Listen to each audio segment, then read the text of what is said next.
Listen carefully. If you've ever had to convince someone to want you, you've already lost. Stay with me to the end, and you'll understand why real power never has to ask. It's a truth that can fundamentally change how you navigate every single relationship in your life, from romance to business. So, what is attraction? Really? Let's clear up some myths. Attraction is not romance. It's not about showering someone with compliments or using clever lines and tricks you learned online. At its core, attraction is a decision made by the nervous system. Long before someone consciously decides they like you, their body has already answered one crucial question. Am I safe here, or am I not? Most people fail this test without even knowing it's happening. They rush in. They over-explain themselves. They perform, trying to put on a show to prove their worth. But truly strong, magnetic people don't perform. They don't need to. Instead, they have a way of regulating the entire room. They set the emotional tone.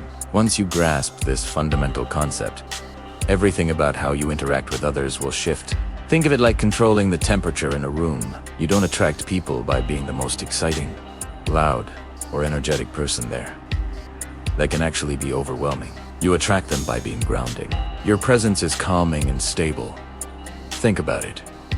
Fast speech often signals anxiety. Rapid, jerky movements can project insecurity. And over-explaining yourself reeks of fear, as if you're trying to justify your existence. The key is to slow down. Slow your speech.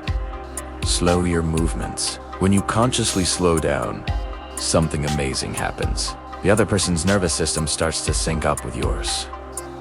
Their breathing slows. Their internal guard, the one they put up around strangers, begins to lower. Their attention locks onto you, not because you're demanding it, but because you've created a space where it's safe for them to focus. In these moments, silence does the heavy lifting for you. Don't be afraid of it. Let it work its magic. This leads to a crucial rule. Never, ever ask for acceptance. The very moment you start trying to be liked, you give up your power. You give up your position.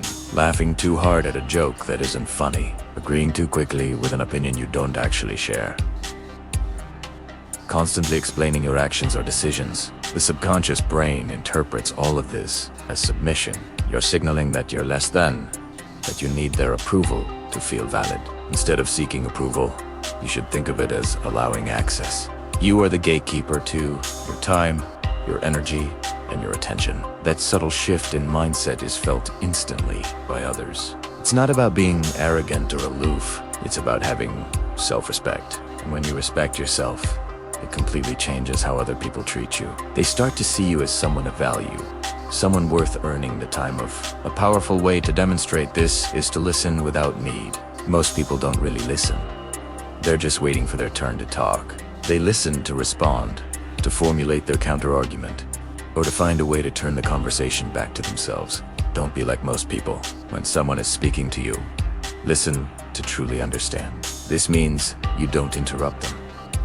You don't jump in to correct a minor detail, and you certainly don't immediately pivot the story to a similar experience you had. You let them finish their entire thought. You give them the space to be fully heard. Then, after a moment of silence, you offer one simple, grounded sentence, something like, "I get why that matters to you." Nothing more. You don't need to solve their problem or offer advice unless they ask. That single sentence tells their brain, I am safe here. I am understood. And that feeling of safety is the very foundation of genuine attachment. Now, let's talk about your attention.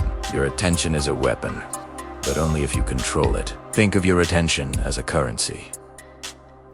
It's valuable. Most people spend it like amateurs, throwing it around carelessly, hoping someone will value them in return. Don't do that. Practice being fully present. When you are with someone, give them your undivided attention. Put your phone away. Make eye contact. Be there in that moment with them. But just as importantly, when you leave clean. No lingering around hoping for one last word. No sending a follow-up text 5 minutes later explaining something you forgot to say. No chasing. Your absence needs to have weight. When you're gone, you're gone. This clean break creates a void, and the human mind naturally tries to fill that void. They will think about you. The silence you leave behind will do more to build intrigue than your constant presence ever could. This ties into the art of saying less than necessary. Oversharing is a desire killer. Trauma dumping on a first date. Reciting your entire life story to a new acquaintance. Laying out all your detailed future plans. When given too early, all of this signals weakness and a lack of boundaries. It can be overwhelming and, frankly, a bit desperate. Now, this isn't about being deceptive or hiding who you are. You don't lie. You simply show restraint. You answer the question that was asked, and nothing more. Let them get curious about you. Let them wonder. Curiosity is a far more powerful and sustainable force than initial attraction. Curiosity is what keeps people leaning forward, wanting to know more, wanting to earn the next piece of your story. Mystery is magnetic. As you navigate these interactions, adopt the mindset of matching, not chasing. You don't pull people toward you. You don't try to convince them or drag them into your life. You simply create the space and let them choose to step into it. If they lean in, you allow it. You meet their energy. If they pull back, you let them. You stop. There's no punishment. There's no angry text. There's no desperate pursuit. You simply mirror their energy. This behavior signals one of the most attractive qualities a person can have. You are not afraid of distance. You are not afraid of being alone. And that genuine fearlessness immediately shifts the balance of power. People who are used to being chased are suddenly disarmed by someone who is perfectly fine with them walking away. When you do decide to show interest, do it once. Attraction dies in confusion, but it also dies under pressure. So, you signal your interest one time. Be clear. Be calm. It can be as simple as, I enjoy talking to you, or I really like your energy. Then, you go silent. You create a space for their response. Their reaction will tell you everything you need to know.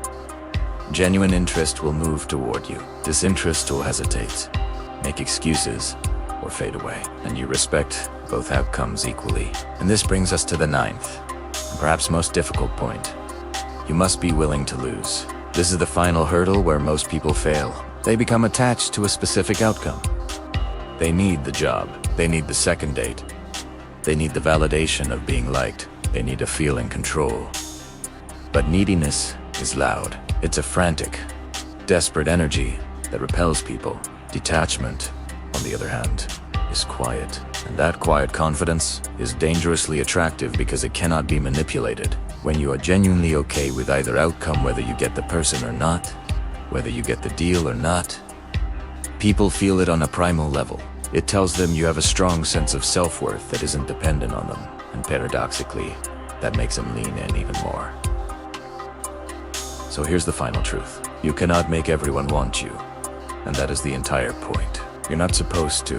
Real, authentic attraction isn't something you force or manufacture. It's something that's recognized between two nervous systems.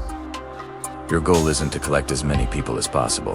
Your goal is to filter for the right people. The right ones will feel it. They'll recognize the safety and strength in your presence without you needing to say a word. The rest were never meant for you anyway. Letting them go isn't a loss. It's a success. It's making space for what's right. That is true power, and that's exactly why nobody teaches it to you straight. Thanks for watching. If this resonated with you, consider subscribing for more.